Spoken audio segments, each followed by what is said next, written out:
My girlfriend said, I need a break to find myself. I replied, take all the time you need. Then I used our concert tickets and took her mother instead. Her self-discovery ended when she saw the photos from the VIP section. I, 28 male, am sitting in my apartment right now, completely at peace with what just went down. My ex-girlfriend Sienna is currently having a meltdown in her car outside, but that's not my problem anymore. We'd been together for 3 years, thought she was it, the one. We moved in together last year, split everything 50-50, had our little routines. Every Sunday we'd hit the farmer's market, Wednesday was trivia night at this dive bar, and we had this tradition where we'd save up for one massive concert experience every year. This year, I'd scored us VIP tickets to see The Weeknd, $800 each, meet and greet, the whole package. Her favorite artist? I'd been paying them off for months. 2 weeks ago, she drops the bomb. We're having dinner, I'm telling her about my day, and she just goes quiet. Then, I need a break to find myself. I literally stopped mid-chew. What? I feel like I don't know who I am outside of this relationship. I need space to figure things out. The cliché hurt more than the actual words. Like, couldn't she have Googled a better breakup line? Is there someone else? I asked. God, why do guys always assume that? This is about me. Here's the thing, I'm not stupid. Her phone had been face down for weeks. She'd started going to a new gym, buying new clothes, staying late at work. The signs were there, I just didn't want to see them. Okay, I said. Take all the time you need. She seemed surprised. Really? You're not going to fight for us? You just said you need to find yourself. How can I argue with that?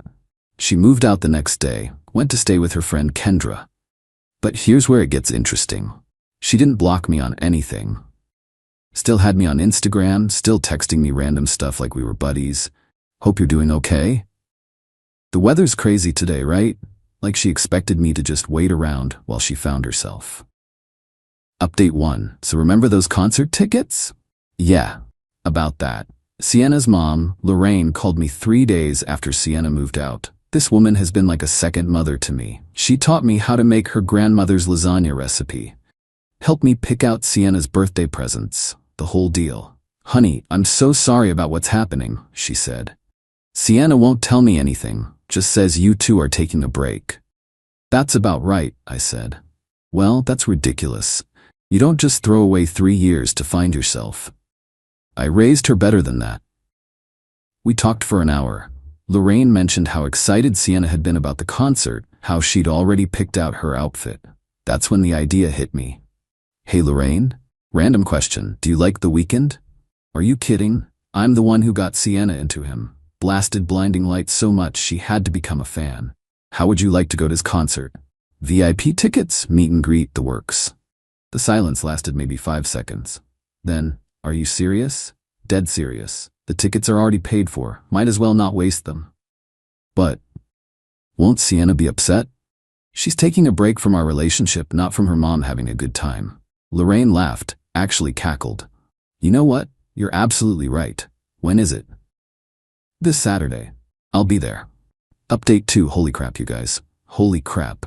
So I picked up Lorraine at 4 p.m. This 53-year-old woman looked absolutely incredible. Leather jacket, designer jeans, hair done up. She looked cooler than I did. Ready to rage? She asked, climbing into my car. Did you just say rage? I have TikTok, sweetie. I know the lingo. The concert was at this massive arena about an hour away. The VIP experience started at 6 with early entry, exclusive merchandise, and then the meet and greet at 7. Let me tell you, Lorraine was living her best life. She bought a tour hoodie, got a cocktail, and when we met The Weeknd, she played it cooler than any 20-something there. You're even more handsome in person, she told him, and he actually blushed. We got our photos, professional ones from the photographer, and a bunch on our phones. Lorraine insisted on getting one where she's pretending to whisper in his ear while he's laughing. It's actually an amazing photo. The concert itself was insane. We were literally in the front section, close enough to see every detail. Lorraine knew every single word to every single song. At one point during Save Your Tears, she grabbed my hand and said, "Thank you for this. I haven't felt this young in years." Here's where it gets good. I posted an Instagram story from the concert. Just a video of the performance, nothing special, but I made sure Lorraine was visible in it, having the time of her life. My phone started blowing up immediately. Sienna's friends, our mutual friends, everyone was watching. The texts started rolling in. Bro, is that Sienna's mom? LO savage. Wait, weren't those tickets for you and Sienna? I posted another story, this one of Lorraine and me with our VIP lanyards, captioned, "Best concert buddy ever." Then I posted the meet and greet photo on my actual feed. Lorraine looked like a total rock star in it, and I captioned it, "Sometimes the best experiences come from unexpected places. Thanks for an amazing night at Lorraine Styles." Yes, that's her actual Instagram handle, and yes, she has more followers than me. 20 minutes later, my phone rings. Sienna. I declined the call. She called again. Declined. Then the text started. "What the actual hell? Are you serious right now? Those were supposed to be our tickets. Why is my mom with you? This is so immature. Call me back now." I turned off my phone and enjoyed the rest of the concert. Lorraine saw me silence it and patted my shoulder. "Good for you, honey." Update 3. I woke up to 73 text messages, 31 missed calls, and my apartment building's buzzer going off. Most of the texts were from Sienna, ranging from angry to pleading to angry again. Some highlights. "I can't believe you'd do this to humiliate me. Everyone's laughing at me. My own mother? Really? Can we please just talk? This is so petty. I still love you. We can work this out." The buzzer was her, obviously. I looked out my window and saw her car parked outside. I didn't answer. Instead, I called Lorraine.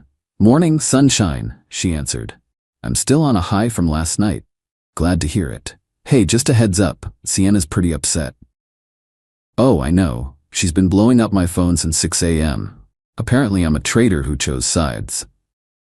"I'm sorry. I didn't mean to cause problems between you two." "Honey, you didn't cause anything. My daughter decided to throw away a good thing to find herself. Well, while she's looking, I found a great concert experience. She'll get over it." Around noon, Sienna managed to get into the building, probably followed someone in, and was banging on my door. "I know you're in there. Your car's outside." I stayed quiet. "This is really immature. We need to talk about this like adults." Rich, coming from someone who needed to find herself.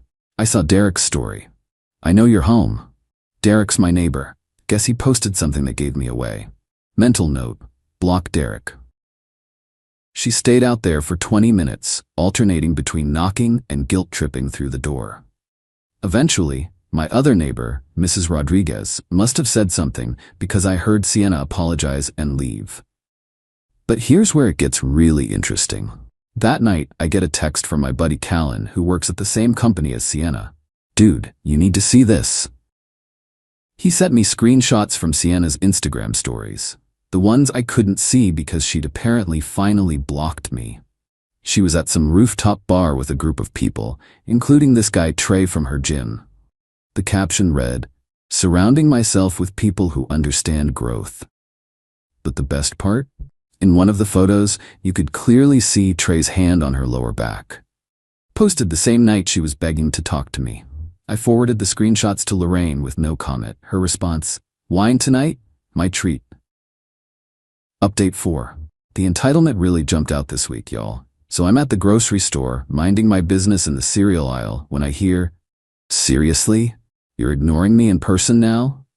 Sienna, with a full shopping cart, looking like she'd just come from the gym with Trey, probably. Hair in a messy bun, wearing the Lululemon set I bought her for Christmas. "Oh, hey," I said, reaching for my Lucky Charms. "That's it? Oh, hey? You humiliated me in front of everyone I know, and all you have to say is, oh, hey? What would you like me to say?" "An apology would be nice." I actually laughed. "For what? Taking your mom to a concert? Those were our tickets. We planned that together." "No, I planned it. I bought them as a surprise for you, remember? But then you needed space, so..." I shrugged. Her face went red. "You knew how much that concert meant to me. And you knew how much our relationship meant to me. Guess we both learned something."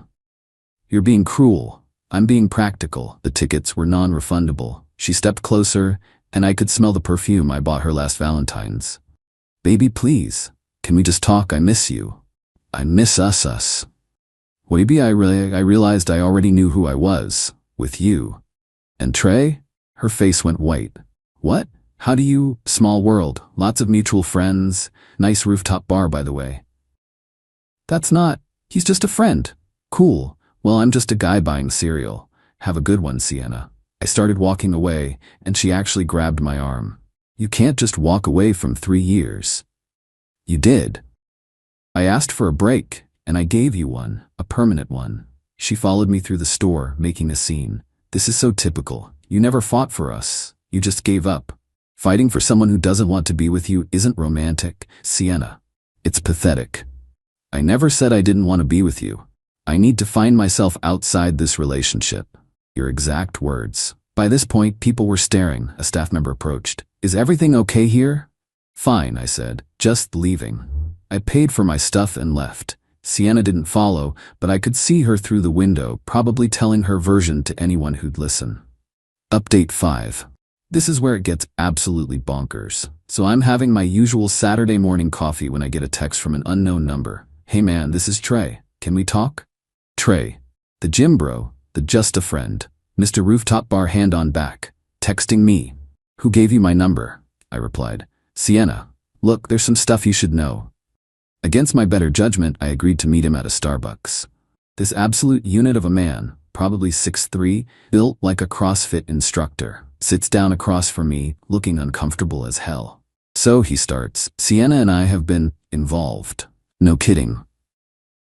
But here's the thing, she told me you guys were already broken up. Like, 2 months ago. Said it was mutual, you were both seeing other people.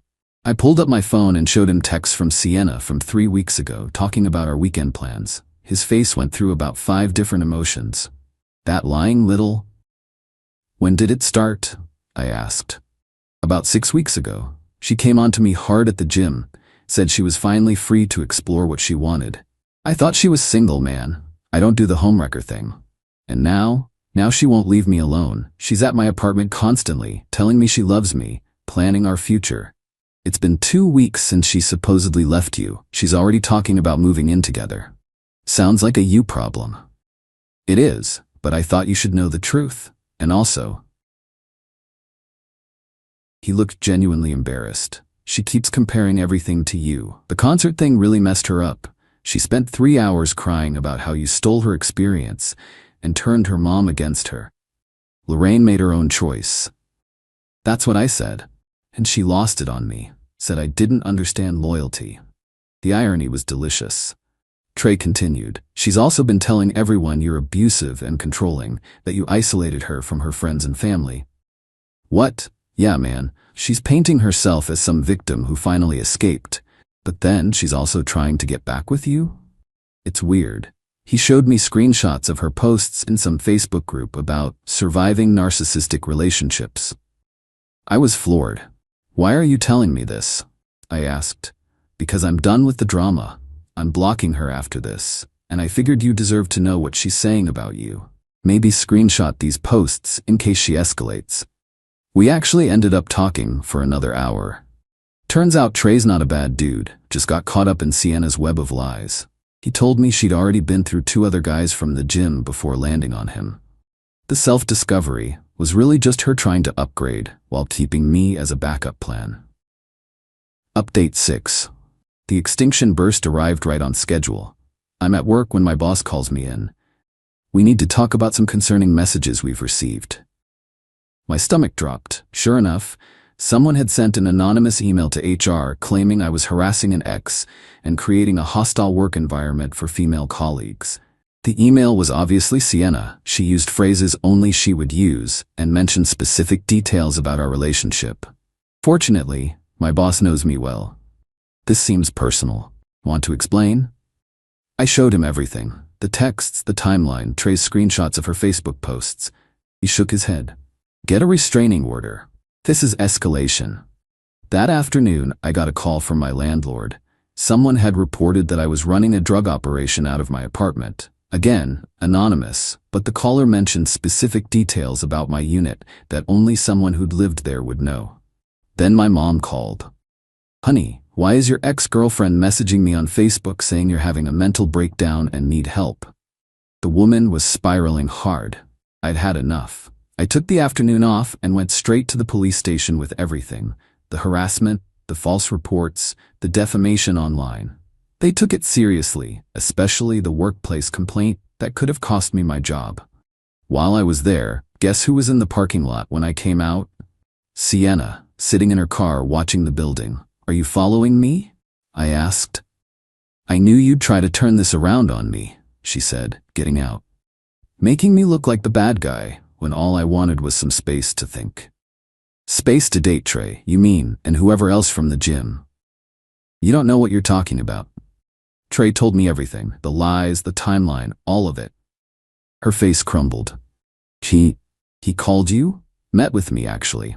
Showed me the Facebook posts too, surviving narcissistic abuse? Really? You took my mother to that concert to hurt me. I took your mother to the concert because she's a goodson who deserved a fun night out.